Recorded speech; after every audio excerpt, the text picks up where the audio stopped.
Welcome to Module 5, entitled Disengagement. In this first lesson, we're going to look at why disengagement is not always such a bad thing. Let's get started.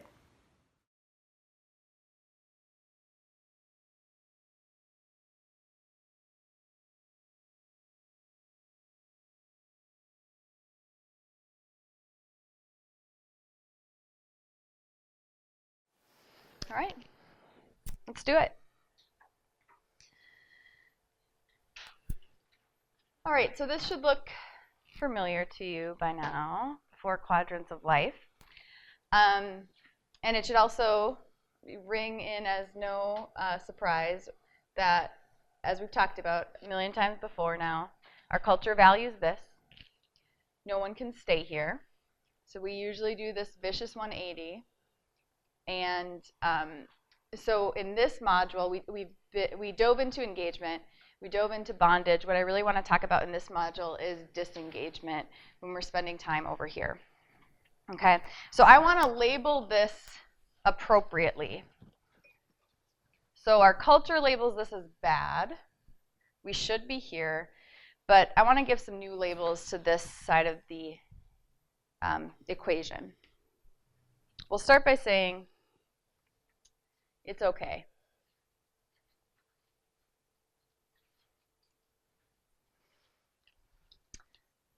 Another truth is everybody does it.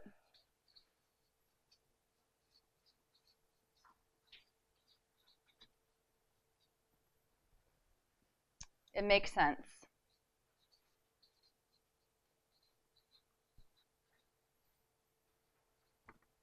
It's logical.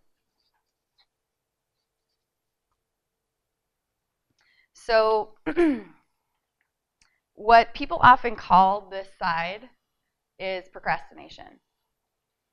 It's not maybe the perfect term for it, but you can see that there's certainly a connection between what people label procrastination and what we're calling disengagement. Would you agree? So our culture is always trying to overcome procrastination. Have you seen those YouTube videos or webinars, how to overcome your procrastination?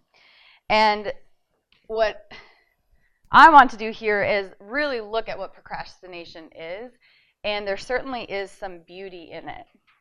Esther Hicks says, procrastination is not a sign that you need to have your wrists slapped and whip yourself into shape to perform more action. Often, procrastination is just your awareness at some level of the futility of action that's not going to produce anything to take you toward your goal. So in other words, we could see procrastination as a wise allocation of resources. So there's a part of us that knows just doing it is really not going to get us what we want. That really, this is exhausting. This isn't what we want. And so we're coming over here because we know we need to allocate our resources more wisely. So we kind of like stop allocating resources for a while. Does that make sense? Now, obviously, we don't want to stay here, and we're going to talk about how to get over here. But I think it's important that we see some of the wisdom and the beauty in this. Does that make sense? Tara Moore says, where you think you need more self-discipline, you usually need more self-love. And so I think self-love often comes with understanding.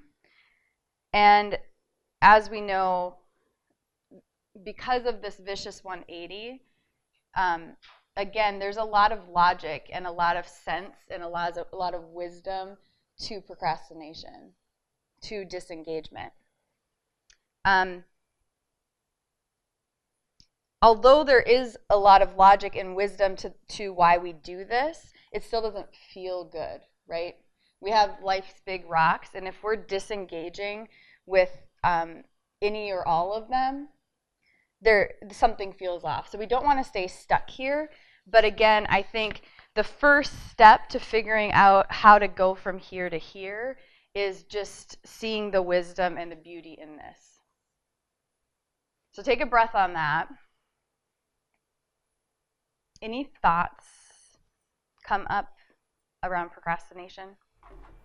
Does that make sense? Or does it feel like... Yeah. It makes me feel good about it. I mean, like, I guess no one's really ever been like, it's okay to procrastinate. So that's kind of a little bit of a But is that what you're saying? Are you saying it's okay to procrastinate? Well, I think the important thing is what you say to yourself, but Yeah. what I say to myself is, of course.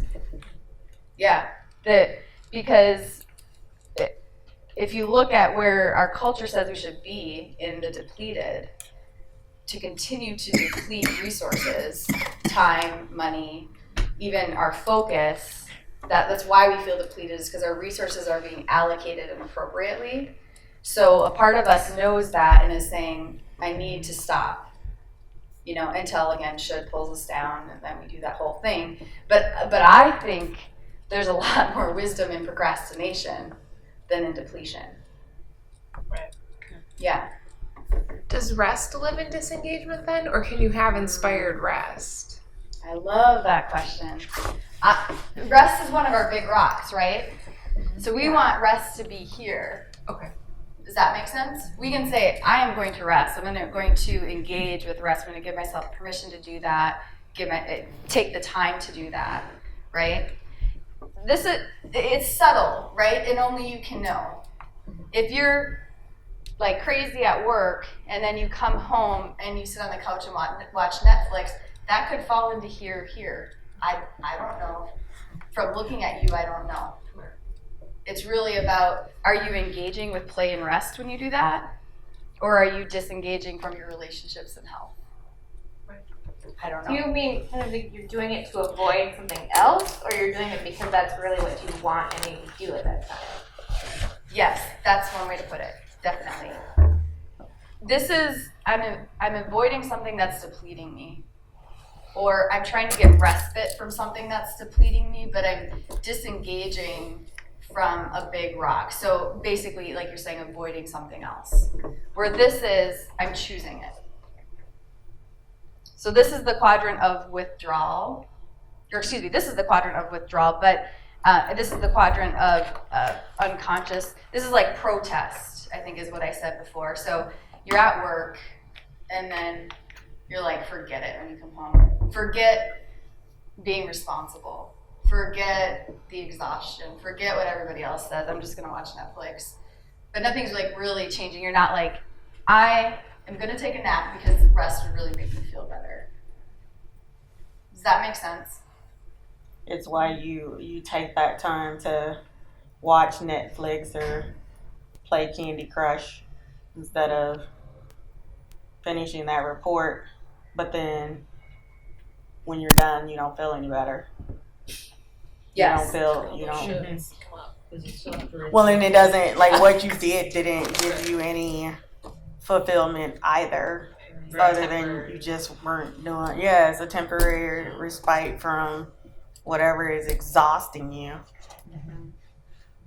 Well, and I like what you said. It's like the why of what you're doing, or the why behind what you're doing. So, are you doing that to engage with leisure? Exactly. To engage with rest, to fill up your cup, or like you said, is it just like I need a temporary relief? I'm not really going to engage with anything. I just can't handle it anymore. I can't contain this. I can't hold myself together.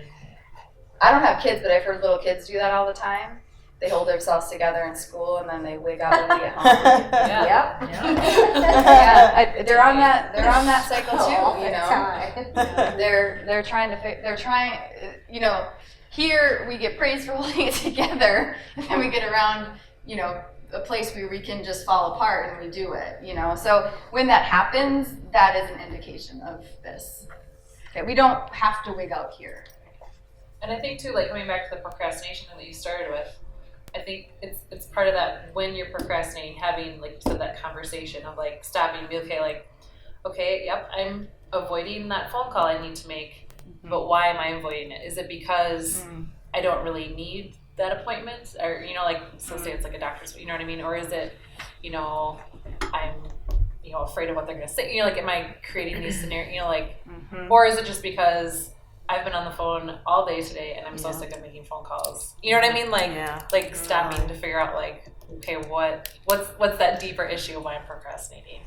And would it feel better, to take care of it, or to just, nope, I need to do something else to get me, ready? Because maybe once I play Candy Crush, then I'll know I can do it or something. I don't know. but I mean, I tend to procrastinate quite a bit on certain things. And so because there's probably a really wise part of you that can feel like something is off. Right. Or even like maybe that it's not actually urgent. Or maybe it's not important, but I'm creating this urgency and it's not important. And then I'm feeling bad about not doing it. And going back to that. Where is it Think of it. prioritized? Yeah. So anyways. Yeah. Continue. No, I love it. And I just felt like it was important to start here, because if we don't start with kindness towards ourselves when we are talking about something such as disengagement, then it's really easy to get pulled into praising this. So when you can see the logic of this, you can bring a little more self-understanding and self-love to what you think you need to bring discipline to. Now we can lay a different foundation to have a different conversation about procrastination. Does that make sense? Kindness is key. Now that lesson 1 is complete, I hope you take a little time to let the power of the quote we talked about really sink in. Where you think you need more self-discipline, you usually need more self-love. In the next lesson, we're going to talk about another one of my favorite quotes. It comes from Joshua Rosenthal. He says, "Go slow to go fast." If you're wondering, what does that even mean? Head over to the next video, Module 5, Lesson 2, and I'll explain.